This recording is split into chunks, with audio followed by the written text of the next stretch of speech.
होता है और 9 o'clock आप मेंस की एग्जाम देने जा सकते हैं। इंटरव्यू से पहले 1 महीने तक आप हॉस्पिटलाइज्ड है और उससे 1 वीक पहले आप दिल्ली जाके उसकी प्रिपरेशन कर सकते हैं।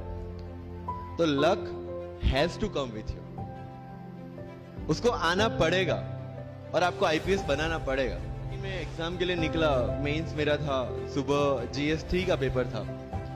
8:30 को मेरा स्कूटी स्लिप हो गया, मेरा लिगामेंट इंजरी हो गया, लेफ्ट हैंड में इंजरी था, सीट से ब्लीडिंग हो रहा था। लेकिन मेरे पास 2 ऑप्शन थे। मैं खड़ा हुआ, मैंने देखा, okay my right hand is safe and I decided I will go to the exam hall and write the exam. मेरे पास 2 ही ऑप्शन थे, या तो मैं वहां से उठ के रोने लगूं, यार मेरे साथ ही ऐसा क्यों हुआ, मेरा एक्सीडेंट हो गया, मेरा मेंस खराब हो गया और हॉस्पिटल जाओ, या दूसरा ऑप्शन था कि मैं देखूं कि मैं 3 घंटे और सरवाइव कर सकता हूं। हाँ कर सकता हूं। मैं मेंस के लिए एग्जाम हॉल में गया। ये जितने भी फोटोग्राफ्स लगे हैं, सर ने जैसे बताया कि जितने भी इंसान सक्सेसफुल हुए, अगर आप उसकी लाइफ स्टोरी देखेंगे तो कहीं ना कहीं एक मोमेंट आता है जहां पे वो इंसान की जो स्ट्रगल है वो पीक पे हो जाती है। वो इस मोमेंट पे आपको डिसाइड करना है कि आपको वहां से यू टर्न लेना है या आपको वहां से आगे निकलना है। इन सब लोगों ने डिसाइड किया कि उनको वहां से आगे निकलना है। एंड दैट इज द फंडा ऑफ लाइफ। सक्सेस उन्हीं को मिलता है जो इस स्ट्रगल वाले मोमेंट से आगे निकलने की सोचता है। जब भी आपको लगे कि आपके सिर पे बहुत मुसीबत है, जब भी आपको लगे कि आप हर तरह से गिर चुके हैं, जब भी आपको लगे कि आपके पास कोई ऑप्शन नहीं है, तब एक चीज आप अपने दिमाग में लाइएगा कि यही मोमेंट है जहां से आपकी तकदीर बदलने वाली है। क्योंकि डायमंड जो होता है वो जितना ज्यादा घिसता है उतनी ज्यादा उसकी वैल्यू होती है। सोना जो होता है वो जितना ज्यादा तपता है उतनी उसकी वैल्यू होती है। अगर आप जिंदगी में तप रहे हैं, अगर आप जिंदगी में घिस रहे हैं, अगर आपको लग रहा है कि आप हर तरह से मुसीबतों में गिरे हुए हैं, तभी आपकी जो वैल्यू है वो बढ़ने वाली है। और यही मेरा एटीट्यूड रहा है। लोग बोलते हैं कि तुम्हारी फाइनेंशियल कंडीशन ठीक नहीं थी, पापा इलेक्ट्रिशियन थे, मम्मी हाउसवाइफ थी, डायमंड के कारखाने में काम करती थी, उसके बाद उन्होंने मैरिज में रोटियां बनाने का काम किया और उस तरह से मैं पढ़ा।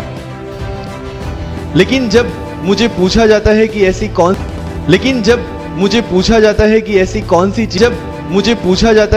कौन सी चीज है आपकी लाइफ में जो आप बदलना चाहते हो, एंड आई सेड नथिंग। क्योंकि अगर वो चीजें नहीं होती मेरी लाइफ में तो शायद आज आपके सामने में नहीं होता। तो अगर लाइफ में प्रॉब्लम्स है, अगर लाइफ में स्ट्रगल है, जैसे सर ने बताया struggle is a part of life and I strongly believe in that. Bharat वर्ष का सपना चंद्रगुप्त ने देखा, चाणक्य ने देखा, और उस भारत वर्ष को बनाने के लिए जब ये संघर्ष जारी था और तब राजा धनानंद की डॉटर दूरदराज से चंद्रगुप्त को प्यार हो जाता है, और जब चाणक्य उनको बोलते कि नहीं तुम्हें उससे दूर रहना है, तब चंद्रगुप्त बोलता है आचार्य कभी कभी सोचता हूं कि जिंदगी में या ये भारत के सम्राट बनने के लिए इतना त्याग, इतना बलिदान ना देना होता तो। और तब चाणक्य रिप्लाई करते हैं तो हर कोई भारत का सम्राट होता। This is the fundamental rule of life. अगर आईएएस बनने के लिए, आईपीएस बनने के लिए सैक्रिफाइस करना नहीं पड़ेगा, अगर उसके लिए आपको त्याग नहीं करना पड़ेगा, तो आज पूरे इंडिया में हर घर में आपको आईएएस आईपीएस मिल जाएंगे। मुझे एग्जैक्ट डेट याद है, 23 मार्च को मेरा इंटरव्यू था। 20 फरवरी को मुझे हॉस्पिटल में एडमिट किया गया क्योंकि मुझे इन्फेक्शन हो गया था बॉडी में एंड बहुत हाई फीवर था, तो आईवी के अलावा कोई ऑप्शन नहीं था। 1 मार्च को ठीक होके मैंने सोचा चलो दिल्ली निकलते हैं। 2 मार्च को मैं दिल्ली पहुंचा। 3 मार्च को वापस से टॉन्सिलाइटिस का अटैक होने की वजह से फ्लाइट लेके वापस से पालनपुर, अहमदाबाद। Again hospitalisation. 15 मार्च को I got relieved from the hospital. 16 मार्च को मैं दिल्ली पहुंचा और 23 मार्च को I gave my UPSC interview. तो 1 महीने का हॉस्पिटलाइजेशन। उसके बाद जब दिमाग में ये था कि मेरे साथ जो लोग इंटरव्यू दे रहे हैं वो 1 महीने से प्रिपरेशन कर रहे हैं एंड 1 महीने से मैं हॉस्पिटल में था, again I thought this is the moment to prove yourself. I went to the interview और पूरे इंडिया में second highest marks in interview.